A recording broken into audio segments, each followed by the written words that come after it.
Mardi 21 novembre 2023, bonjour à toutes et à tous et bon début de journée.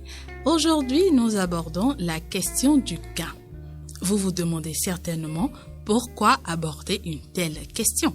Eh bien, sachez qu'il existe des développements et même des prédications qui semblent établir un lien entre l'argent et l'entrée d'une âme au paradis.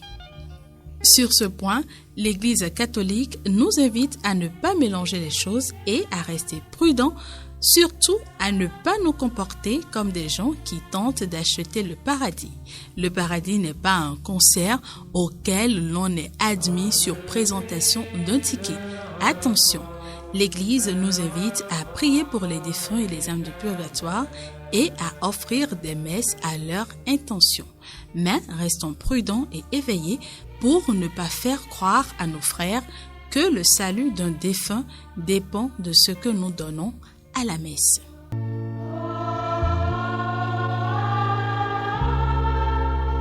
Le père Ferdinand de Castille rapporte 2 prodiges opérés par le Seigneur dans le couvent de Saint-Dominique à Zamora, ville du royaume de Léon en Espagne.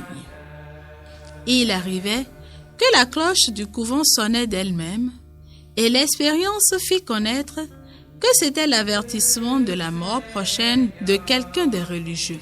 Aussi, quand on entendait ce son lugubre, chacun se préparait au redoutable passage par la réception des sacrements, par des prières et des pénitences.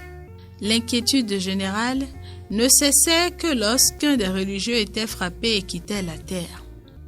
Cette cloche était comme la voix dont il est parlé dans Isaïe. « Mets ordre à tes affaires, car tu vas mourir. » Voici le second trait. Il y avait dans ce couvent un religieux très vertueux, uni d'amitié avec un père franciscain non moins saint. Un jour, s'entretenant de cette cloche merveilleuse, ils s'engagèrent à se visiter après la mort.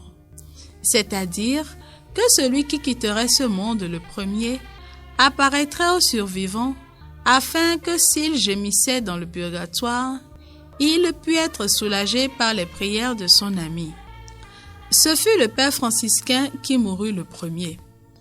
Peu après sa mort, il apparut aux dominicains.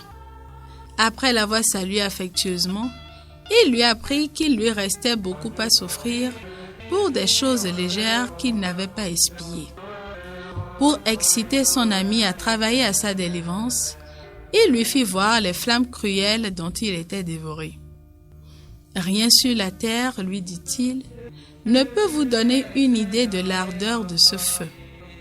En voulez-vous une preuve ?» Il posa sa main sur une table et elle s'y enfonça profondément. Cette table se conserve encore à Zamora comme un perpétuel monument de ce miracle. Quel ne fut pas l'étonnement du dominicain et avec quelle ardeur ne s'efforça-t-il pas de délivrer son ami. Ces 2 merveilles excitèrent beaucoup les dominicains à se préparer à la mort et à soulager les âmes du purgatoire. Encore une fois, si les saints sont si cruellement traités après la mort, que n'ont point à craindre les chrétiens ordinaires qui multiplient les péchés les plus graves et ne les expient presque pas. Et comme nous n'avons pas de cloche merveilleuse pour nous avertir du moment de notre mort, soyons toujours prêts à mourir. Merci pour l'intérêt que vous portez à cette émission et bonne suite de journée. À demain. Donne-lui le